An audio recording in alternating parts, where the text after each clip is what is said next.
శ్రీ రామకృష్ణ ప్రభ ఛానల్ను చూడండి, మాసపత్రికను చదవండి. యదా యదా హి ధర్మస్య గ్లానిర్భవతి భారత అభ్యుత్థానం అధర్మస్య తదాత్మానం సృజామ్యహం. ఎప్పుడెప్పుడైతే ధర్మానికి హాని కలుగుతుందో, అధర్మం పెరుగుతుందో, అటువంటప్పుడు దుష్ట శిక్షణ, శిష్ట రక్షణ, ధర్మ సంస్థాపనకై మళ్ళీ మళ్ళీ అవతారం ఎత్తుతానని శ్రీకృష్ణ పరమాత్మ తాను చేసిన ఆ వాగ్దానాన్ని నిలబెట్టుకుంటూ మనకి కొంతమంది మహానుభావుల్ని 1900వ శతాబ్దంలో ప్రసాదించారు. వారిలో ముఖ్యమైనటువంటి వారు శ్రీరామకృష్ణ పరమహంస. శ్రీరామకృష్ణ పరమహంస క్షుదీరామ్ చట్టోపాధ్యాయ, చంద్రమణి దేవి అనే దంపతులకి జన్మించారు. వాళ్ళిద్దరూ కూడా భారతీయ సంస్కృతిని పరిపూర్ణంగా అర్థం చేసుకుని జీర్ణింప చేసుకున్నటువంటి వాళ్ళు. గొప్ప దైవభక్తి కలిగి ఉండి, సాత్విక స్వభావం కలిగి, చుట్టుపక్కలందరికీ ఎప్పుడు అవసరమైన వాళ్ళకి సహాయాన్ని అందిస్తూ ఉండేటువంటి గొప్ప దంపతులు వాళ్ళిద్దరూ. సాధారణంగా భగవంతుడు అటువంటి వాళ్ళనే తమ తల్లిదండ్రుల కింద ఎంచుకుంటారు. శ్రీరామకృష్ణ పరమహంస గొప్ప అవతార పురుషుడని చెప్పడానికి మనకి బలమైనటువంటి తార్కాణం ఆయన యొక్క తల్లిదండ్రుల వల్ల మనకి తెలుస్తుంది. క్షుదీరామ్ చట్టోపాధ్యాయ ఆయన ఒకసారి గయ వెళ్ళడం జరిగింది. అప్పటికే వాళ్ళకి 3 పిల్లలు ఉన్నారు, 2 అబ్బాయిలు 1 అమ్మాయి. ఈ విధంగా ఉన్నప్పుడు ఆయన గయ వెళ్ళి గయలో పితృతర్పణాలు ఇచ్చి ఆ రోజు ఎంతో తృప్తిగా నిద్రపోతుంటారు. ఆ నిద్రపోతున్న సమయంలో ఆ ఆలయం యొక్క ప్రధాన దైవమైనటువంటి గదాధరుడు, అంటే మహావిష్ణువు గదాధరుడు ఆయనకి కలలో కనిపిస్తారు. ఆ కలలో ఒక దివ్య జ్యోతిగా దర్శనం ఇచ్చినప్పుడు ఆయనకి క్షుదీరామ్ చట్టోపాధ్యాయ యొక్క పితృదేవతలందరూ కూడా అక్కడే చుట్టుపక్కల కూర్చొని వాళ్ళందరూ ఆ దివ్య జ్యోతికి నమస్కారం చేస్తూ ఉండగా ఆ దివ్య జ్యోతిలోంచి ఒక అద్భుతమైన వాక్కు వస్తుంది. అది ఏంటంటే, త్వరలోనే నేను మీ ఇంట్లో ఒక కొడుకుగా జన్మించబోతున్నాను, మిమ్మల్ని నేను నా తండ్రిగా స్వీకరిస్తున్నానని చెప్తారు. ఆ మాటలు విన్న క్షుదీరామ్ చట్టోపాధ్యాయ ఎంతో ఆశ్చర్యపోయి, లేదు స్వామి, మిమ్మల్ని పెంచడానికి తగినటువంటి సంపద నా దగ్గర లేదు, నేను పేదవాడిని, మిమ్మల్ని సరిగ్గా నేను పెంచలేను అని చెప్తే ఆయన అంటారు, నువ్వు ఏం పెడితే నేను అదే తింటాను, కానీ మిమ్మల్ని నేను నా తండ్రిగా స్వీకరించాను అని చెప్తారు. అప్పుడు ఆ ఆనందంతో క్షుదీరామ్ చట్టోపాధ్యాయ తిరిగి వాళ్ళ ఇంటికి చేరుతారు. ఇదే సమయంలో చంద్రమణి దేవి తన పక్కింటి వాళ్ళతో కలిసి శివాలయానికి వెళ్ళడం జరుగుతుంది. శివాలయంలో ఆవిడ శివలింగం ముందు నించుని స్వామికి నమస్కరిస్తుండగా శివలింగంలోంచి ఒక దివ్య జ్యోతి బయటికి వచ్చి ఆవిడ వైపు వస్తున్నట్టుగా ఆవిడ చూస్తారు. వెంటనే పక్కనున్న వాళ్ళకి ఆవిడ చెప్దామని అనుకునే లోపల ఆ దివ్య జ్యోతి ఆవిడ శరీరంలోకి ప్రవేశిస్తుంది. వెంటనే ఆవిడ మూర్ఛపోతారు. అప్పుడు వాళ్ళందరూ ఆవిడని ఇంటికి తీసుకెళ్ళిన తర్వాత వాళ్ళందరూ వైద్యుని సంప్రదించాలి అంటుంటే ఆవిడికి మాత్రం అర్థమవుతుంది తాను తల్లి కాబోతున్నానని. ఈ విధంగా ఆవిడ ఎంతో ఆనందాన్ని పొందుతారు. క్షుదీరామ్ చట్టోపాధ్యాయ ఇంటికి వచ్చిన తర్వాత వాళ్ళిద్దరూ కూర్చుని తమ అనుభూతుల్ని ఒకళ్ళకొకళ్ళు చెప్పుకుని వాళ్ళకి ఖచ్చితంగా ఇంట్లో త్వరలోనే ఒక దివ్య పురుషుడు ఉద్భవించుతున్నాడు అని అర్థమవుతుంది. ఆ విధంగా అయిన తర్వాత శ్రీరామకృష్ణ పరమహంస జన్మించడం జరుగుతుంది. ఆయన జన్మించే సమయానికి ప్రకృతి అంతా ఎంతో అద్భుతంగా ఉండి అక్కడ ఉన్నటువంటి సమస్తమైనటువంటి వివిధ రకాల పక్షులు అద్భుతమైన నాదాలు వినిపింపజేస్తూ వచ్చేటువంటి ఆ మహాయోగికి ఆహ్వానాన్ని అందిస్తాయి.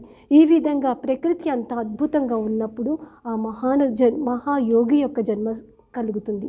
ఈ విధంగా ఉన్నటువంటి రామకృష్ణ పరమహంస చిన్నప్పటి నుంచి కూడా అందరూ ఆయనని ఎంతో ఇష్టంతో, ఎంతో ప్రేమతో పెంచుతారు. ఇక్కడ మనకు ఒక విషయం తెలిసేది ఏంటంటే, గదాధరుడిగా అంటే మహావిష్ణువుగా తండ్రికి, పరమశివునిగా తల్లికి కనిపించి శివకేశవులు ఒకటే అని కూడా ఆ శివకేశవుల యొక్క అవతారమే ఈ శ్రీ రామకృష్ణ పరమహంసగా మనకి తెలుస్తుంది. చిన్నతనం నుంచి కూడా రామకృష్ణ పరమహంస ఎక్కడికి వెళ్ళినా కూడా అందరి యొక్క ప్రేమకి ఆయన అందరి యొక్క ప్రేమని ఆయన గెలుచుకుంటారు. ఏ విధంగా అయితే గోకులంలో శ్రీకృష్ణ పరమాత్మని అందరూ ప్రేమించి ఇష్టపడ్డారో అదేవిధంగా రామకృష్ణ పరమహంసని కూడా చిన్నతనం నుంచి అందరూ ఇష్టపడతారు. ఈ విధంగా ఆయన ఉంటూ ఆయన అధికమైనటువంటి భక్తి కలిగి ఉన్నవారే. అంటే ఈయనకి భక్తి ఎందుకు, ఆయనే అవతార పురుషుడైనా కూడా ఆయన ఎందుకు భక్తిని చూపించుకుని భగవంతుని ఆరాధించారు అంటే దీనికి కూడా మనకి సమాధానం దొరుకుతుంది. శ్రీరామచంద్రుడిగా త్రేతాయుగంలో మహావిష్ణువు వచ్చినప్పుడు పరమశివుణ్ణి ఆశ్రయించారు, పరమశివుణ్ణి కొలుచుకున్నారు. అదేవిధంగా కృష్ణుడిగా వచ్చినప్పుడు కూడా శివారాధన చేశారు. అందుకని మహావిష్ణువు శివుణ్ణి ఆరాధించడం, పరమేశ్వరుడు ఎప్పుడైతే శంకరాచార్యుడిగా వచ్చారో అప్పుడు విష్ణు స్తోత్రాలన్నీ పఠించారు. అంటే మనం మానవులుగా పుట్టినప్పుడు తప్పనిసరిగా భగవద్ ఆరాధన చేయడం అవసరమని ప్రతి అవతార పురుషుడు మనకి తెలియజేస్తారు. అదేవిధంగా శ్రీరామకృష్ణ పరమహంస కూడా చిన్నతనం నుంచి ఎంతో భక్తి ప్రపత్తులు కలిగి ఆయన ఎక్కడైనా నాటకాలు వేసినప్పుడు ఆంజనేయ స్వామిగా వేసినప్పుడు గొప్ప శ్రీరామ భక్తుడిగా ఆయన నటిస్తూ అందరూ చూసిన వాళ్ళందరూ కూడా ఈయన నిజంగా ఆంజనేయ స్వామి అనుకునేటట్టుగా చేసేవారు.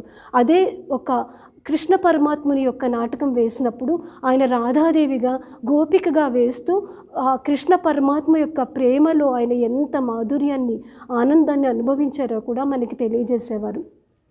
ఇక రాను రాను ఆయన దక్షిణేశ్వరంలో ఎప్పుడైతే కాళీమాత ఆలయంలో ఆయన పూజారిగా వెళ్ళారో అప్పుడు ఆయన కాళీమాతని ఆశ్రయించి కాళీమాత దర్శనం కలిగేంత వరకు కూడా ఆయన అమ్మని వదిలిపెట్టకుండా ఆయన దర్శనం కలిగే వరకు విపరీతమైన వేదన పొంది చివరికి ఇంకా కత్తి తీసుకుని పొడుచుకోబోయినప్పుడు అమ్మవారి దర్శనం కలిగింది. ఇక అక్కడి నుంచి కాళీమాత దర్శనం ఆయనకి రావడం, అమ్మ ఆయనతో మాట్లాడడం అనేది ప్రతిరోజు జరిగేటువంటి విషయంగా మారింది. ఈ విధంగా దక్షిణేశ్వర్లో ఉంటూ శ్రీరామకృష్ణ పరమహంస ఎంతోమంది యువకులకి ఎంతోమందికి ఆయన జ్ఞానాన్ని అందించడం అన్నటువంటిది జరిగింది. భారతదేశంలో ఆ కాలంలో అసలు భగవంతుడు ఉన్నాడా లేదా, ఉన్నట్టయితే దేవుణ్ణి ఏ విధంగా ఆరాధించాలి, నిరాకార ప్రార్థన చేయాలా, సగుణోపాసన నిర్గుణోపాసన, ఇటువంటి రకరకాల సందేహాలు ఉన్నప్పుడు ప్రతి ఒక్క యువకుడి యొక్క సందేహాలు తీర్చుతూ ఎంతోమందికి జ్ఞానబోధన చేసి గొప్ప గురువై నిలిచారు శ్రీరామకృష్ణ పరమహంస. ఎంతోమంది ఆయన దగ్గరికి వెళ్ళి విద్యాభ్యాసం చేసి ఆయన దగ్గర ఎన్నో విధాల విద్యను పొంది ఆయన ఒక గొప్ప గురువు కింద తీసుకున్నారు. ఇంతేకాకుండా శ్రీరామకృష్ణ పరమహంస వాళ్ళ యొక్క తల్లి అప్పటికి ఆయన తండ్రి మరణించిన తర్వాత తల్లి ఎంతోలాగా ఆయన ఇంతలాగా ఒక సన్యాసిగా మారిపోతున్నారని బాధపడుతూ ఎట్టి పరిస్థితుల్లో ఆయనకి వివాహం చేయాలి, అప్పుడైనా దారికి వస్తారని వివాహం చేయదలుచుకున్నప్పుడు ఆయన యొక్క అన్నగారు ఆ తల్లిగారు ఇద్దరూ కూడా వివాహం ఆయనకి చెయ్యాలనుకున్నప్పుడు ఆయన బాధపడకుండా వెంటనే ఆయనకి ఎవరితో పెళ్లి జరగాలో కూడా ఆయనే నిర్దేశించి చెప్పారు. ఆయనకన్నా 17 సంవత్సరాలు చిన్నదైనటువంటి శారదామాత ఎక్కడ ఉన్నారో, ఆవిడ ఎక్కడ ఉంటారో సమస్తమైనటువంటి వివరాలు కూడా చెప్పి ఆమె దగ్గరికి మనిషిని పంపించి ఆ విధంగా ఆ మాతతోటి ఆయన పెళ్లి జరగడం కూడా సంభవించింది. ఈ విధంగా ఆయన ఎందుకు ఆ మాతనే ఎంచుకున్నారు అంటే ఆయనకి తెలుసు ఆమె అమ్మవారి యొక్క అవతారమని. ఏ విధంగా అయితే ఈయన శివుని యొక్క అవతారమో ఆ విధంగా శారదామాత ద హోలీ మదర్ అని ఎవరైతే ప్రసిద్ధికెక్కారో ఆ మాత అంబికాదేవి యొక్క అవతారం. ఆయన మొదటి నుంచి కూడా ఆమెను భార్యగా కాకుండా తల్లిగానే ఆరాధన చేసి ప్రతి ఒక్క భక్తుని యొక్క సందేహాలన్నీ నివృత్తి చేసి పెళ్ళి అయినా కూడా ఒక గొప్ప బ్రహ్మచారిగా శారదామాతని ఆరాధించేటువంటి ఒక భక్తుడిగా ఉన్నారు. ఈ విధంగా కూడా మనకి ఎంత గొప్ప ఆదర్శమూర్తిగాను శ్రీరామకృష్ణ పరమహంస నిలిచారు. ఈ విధంగా భక్తుల యొక్క సందేహాలన్నీ తీరుస్తూ గురుస్థానంలో ఉన్నటువంటి శ్రీరామకృష్ణ పరమహంస యొక్క గొప్ప భక్తులలో శిష్యులలో ప్రధానమైనటువంటి వారు నరేంద్రనాథ్. ఆయన ముందు స్వామి వివేకానందగా ప్రసిద్ధికెక్కారు. ఈ నరేంద్రనాథుడు మొదటిసారిగా రామకృష్ణ పరమహంస దగ్గరికి వచ్చినప్పుడు ఎన్నో సందేహాలతో వచ్చారు. ఆయన అప్పటికి ఎంతోమందిని దేవుడు ఉన్నాడా లేదా అని అడిగి ఆ సందేహాన్ని ఎవ్వరూ నివృత్తి చేయకపోవడంతో ఆయన ఆవేదన చెందుతుంటే ఆయన యొక్క ఒక ప్రొఫెసర్ దక్షిణేశ్వరికి వెళ్తే మీకు సరైనటువంటి గురువు దొరుకుతారని చెప్పినప్పుడు నరేంద్రనాథ్ అక్కడికి వెళ్ళడం జరిగింది. అప్పుడు ఆయన మొదటి ప్రశ్న, మీరు భగవంతుడు ఉన్నాడా అని అడిగితే రామకృష్ణ పరమహంస ఉన్నాడు అని ఖచ్చితంగా చెప్పారు. మీరు నాకు చూపించగలరా అని అడిగితే, చూసారా అంటే నిన్ను నేను ఎంత స్పష్టంగా చూస్తున్నానో అంత స్పష్టంగాను నేను భగవంతుణ్ణి చూశాను, నీకు కూడా చూపించగలను అని ఆయన ఎంతో నమ్మకంతో విశ్వాసంతో చెప్పిన మాటలకి నరేంద్రనాథుడు అప్పటి వరకు ఇటువంటి సమాధానం ఎవ్వరికి ఇవ్వకపోవడం వల్ల ఆయన అనుకున్నారు నాకు సరైనటువంటి గురువు దొరికాడు అని. ఇక ఆ తర్వాత ఆయన తరచుగా ఆయన రామకృష్ణ పరమహంస దగ్గరికి రావడం చేశారు. అక్కడ వచ్చిన కొన్ని రోజుల్లోనే శ్రీ రామకృష్ణ పరమహంస వివేకానందుని యొక్క ఆయన జన్మ కారణాన్ని తెలుసుకున్నారు. ఆయన నుదుటి మీద వేలు పెట్టడం ద్వారా ఆయన ట్రాన్సెస్లోకి వెళ్ళినప్పుడు, మెడిటేషన్లోకి వెళ్ళిపోయినప్పుడు నువ్వు ఎవరివి, ఎందుకు వచ్చావు, ఎంతకాలం భూమి మీద ఉంటావు, ఇటువంటి వివరాలన్నీ కూడా అడిగి ఆయన తనకి ఏమైతే అమ్మవారు చెప్పారో, కాళీమాత ఏమైతే చెప్పారో అదంతా కూడా నరేంద్రనాథన్ ద్వారా కూడా మళ్ళీ చెప్పించి వాటిని అన్నిటినీ తిరిగి ఆయన మళ్ళీ తెలుసుకున్నారు. ఈ విధంగా నరేంద్రనాథుడికి కూడా ఆశ్చర్యం వేసింది, ఏంటి ఇంతలాగా నేను ఏది వెంటనే నమ్మని, అటువంటి నా చేత కూడా ఈయన పూర్తిగా నన్ను ఆయనలో చెప్పినటువంటి విషయాలన్నీ నేను నమ్మేటట్టుగా ఆయన నన్ను ఏమైనా మెస్మరైజ్ చేస్తున్నారా, హిప్నోటైజ్ చేస్తున్నారా అని కూడా ఆయన ముందు సందేహపడ్డారు. ఆ తర్వాత ఆయనకు అర్థమైంది ఏంటంటే రామకృష్ణ పరమహంస హిప్నోటిజం కానీ మెస్మరిజం కానీ చేయటం లేదు, ఆయన దగ్గర అద్భుతమైనటువంటి నేచర్కి అతీతమైనటువంటి సూపర్ న్యాచురల్ పవర్స్, అంటే దైవీ సంబంధమైనటువంటి పవర్స్ ఉన్నాయని నరేంద్రనాథుడు అర్థం చేసుకున్నారు. ఈ విధంగా ఆయన పూర్తిగా తనను గురువుగా స్వీకరించారు. ఎన్నో రకాలటువంటి సమస్యల్లోంచి, సందేహాల్లోంచి వాళ్ళు పూర్తిగా ఆయన యొక్క శిష్యులందరూ కూడా సందేహాలను నివృత్తి చేసుకుని గొప్ప ఆధ్యాత్మికతని తెలుసుకున్నటువంటి వాళ్ళే సగుణోపాసన యొక్క గొప్పతనాన్ని కూడా తెలుసుకున్నారు. అదే మొదట్లో పూర్తిగా నిర్గుణోపాసనటువంటి చేసేటువంటి నరేంద్రనాథుడు కూడా సగుణోపాసనని అర్థం చేసుకున్న అటువంటి గొప్ప కీర్తికి కలిగింది అంటే దానికి తప్పకుండా శ్రీరామకృష్ణ పరమహంసే కారణం. ఈ విధంగా జరుగుతున్నప్పుడు కొంతకాలానికి మొత్తం నరేంద్రనాథుని తనకు కావలసినట్టుగా మలుచుకుని ఎటువంటి విద్య ఆయనకు అవసరం మిగిలిన శిష్యులందరికీ కూడా చెప్పేవారు. అందరిలో ఈ జ్ఞానము ఒక నక్షత్రం యొక్క వెలుగు ఏ విధంగా ఉందో ఆ విధంగా ప్రకాశిస్తున్నప్పటికీ కూడా నరేంద్రనాథుల్లో ఇది ఒక సూర్యుని యొక్క కాంతిలాగా ప్రజ్వలిస్తోంది అని చెప్పి భారతదేశానికి మాత్రమే కాకుండా ప్రపంచానికి అంతటికి కూడా గొప్ప విద్యని ప్రసాదించేటువంటి వాడవుతాడు నరేంద్రనాథుడని ఆ కాలంలోనే రామకృష్ణ పరమహంస తెలియజేశారు. ఈ విధంగా అయిన తర్వాత ఇక చివరి కాలంలో ఆయనకి ఎంతకాలం జీవించాలో అది చివరికి గడిచిపోతున్నప్పుడు ఆయన థ్రోట్ క్యాన్సర్ తోటి చాలా బాధపడ్డారు. అది వచ్చిన తర్వాత అందరూ శిష్యులందరూ కూడా డాక్టర్ల దగ్గరికి తీసుకెళ్లాలని, మంచి వైద్యం ఇప్పించాలని అనుకున్న రామకృష్ణ పరమహంసకి ఖచ్చితంగా తెలుసు ఈ రోగం అన్నది శరీరానికే కానీ తన ఆత్మకి సంబంధించినది కాదు అని ఆయన తెలుసుకున్నారు. అప్పటికి ఒక్కసారి అమ్మతోటి అంటారు, కాళీమాతతోటి, నేను ఏం తినలేకపోతున్నానమ్మా, ఒక్క ముద్ద కూడా తినలేకపోతున్నానంటే అమ్మవారు ఆయనకి చెప్తారు, నీ ఒక్క నోటితో తినకపోతే పర్వాలేదు, ఎంతోమంది నోటితో తింటున్నావు కదా అని. అక్కడ ఆయనకు అది తెలిసిన విషయమే, కానీ కూడా మళ్ళీ అమ్మవారి నోటమ్మట ఆ మాట వింటారు. ఎంతోమంది శిష్యులు ఆయన చుట్టూ కూర్చొని పరమహంస యొక్క స్థితికి బాధపడుతుంటే కూడా ఆయన అప్పుడు కూడా ఆధ్యాత్మికత గురించే చర్చించేటువంటి వారు.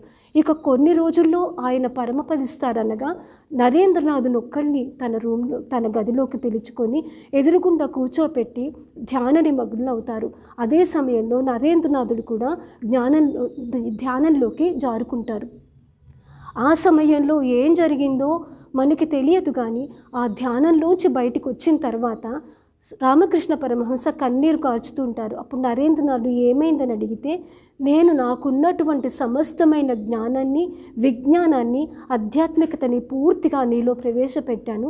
ఇప్పుడు నేను నాలో ఏ విధమైనటువంటివి లేవు, నేను ఇప్పుడు ఒక ఫకీర్తో సమానమని చెప్తారు. ఆ విధంగా తనలో ఉన్నటువంటి జ్ఞానశక్తిని అంతటినీ కూడా నరేంద్రునిలో నిక్షిప్తపరిచారు శ్రీరామకృష్ణ పరమహంస. అంటే మనకి ప్రపంచాన్ని అంతటినీ ఉద్ధరింప చేయడానికి ఒక్క మహాజ్ఞానిని మనకి ప్రసాదించారు శ్రీరామకృష్ణ పరమహంస.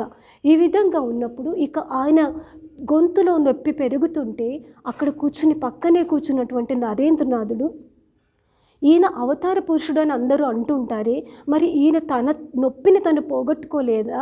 ఇప్పుడు కూడా ఈ క్షణంలో కూడా ఈ అవసాన స్థితిలో కూడా ఈయన నేను భగవదవతారమే అని చెప్పినట్టయితే నేను తప్పకుండా నమ్ముతాను అని నరేంద్రనాథ్ మనసులో ఒక ఆలోచన కలుగుతుంది.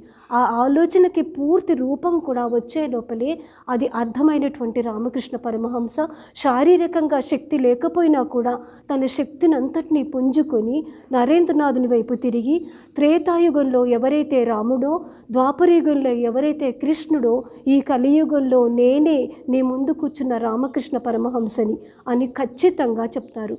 అప్పుడు నరేంద్రనాథ్ కొంత సిగ్గుపడతారు, గిల్టీగా ఫీల్ అవుతారు. అరే ఇన్ని మహిమలు ఇనివి చూసి కూడా, ఇంత జ్ఞానం ఉందని తెలుసుకొని కూడా నా గురువుని నేను సందేహించానే అని కొంతవరకు ఆయన బాధపడతారు. ఈ విధంగా ఎక్కడికక్కడే శ్రీరామకృష్ణ పరమహంస ఆయన ఎంత అవతార పురుషుడు అన్నది మహిమలేవి చెయ్యకపోయినా, ప్రత్యక్ష నిదర్శనాలు చూపించకపోయినా కూడా ప్రతి వ్యక్తికి ఆయన స్పర్శ ద్వారా ఆయన సమీపంలో సన్నిహితంలో ఉండడం ద్వారా ఎటువంటి జ్ఞానం కలుగుతుందో అన్నటువంటి విషయాల ద్వారా గొప్ప అవతార పురుషుడని మనకి అర్థమవుతుంది.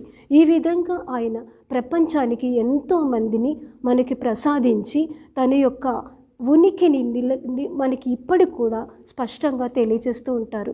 ఇటువంటి అవతార పురుషుని మనకి కలిగినటువంటి భారతదేశం మనకి ఎంతో మహానుభావుని గురువుని ప్రసాదించిన భారత భూమికి, ఆ అవతార పురుషునికి మనం ఎప్పుడూ రుణపడి ఉంటాము. ఈ రుణాన్ని మనం తీర్చుకోవన్నట్టయితే తప్పనిసరిగా మనం శ్రీరామకృష్ణ పరమహంస బోధించినటువంటి ఆయన బోధనలు మనం గుర్తుపెట్టుకొని మనం భక్తిలో గొప్ప నిపుణత పొంది భక్తులుగా మనం మారి పరమాత్మ పట్ల విశ్వాసాన్ని పెట్టుకొని ఆయన చెప్పినటువంటి ధర్మ సూక్ష్మాలన్నింటినీ, అంటే ఎదుటి వాళ్ళకి సహాయం చేయడం, స్వార్థాన్ని విడిచిపెట్టడం, తర్వాత లోకహితార్థం పనిచేయడం అన్నటువంటివి, సత్యాన్ని ధర్మాన్ని పాటించాలన్నటువంటి విషయాలన్నీ ఆయన ఏ విధంగా సులువైన కథల రూపంలో మనకు అందించారో అవన్నీ చదువుకొని మనం ఆచరణలో పెట్టినట్టయితే కొంతవరకైనా మనము ఆయన పట్ల మన యొక్క కృతజ్ఞతని చూపించుకున్న వాళ్ళం అవుతాము. జై శ్రీరామకృష్ణ.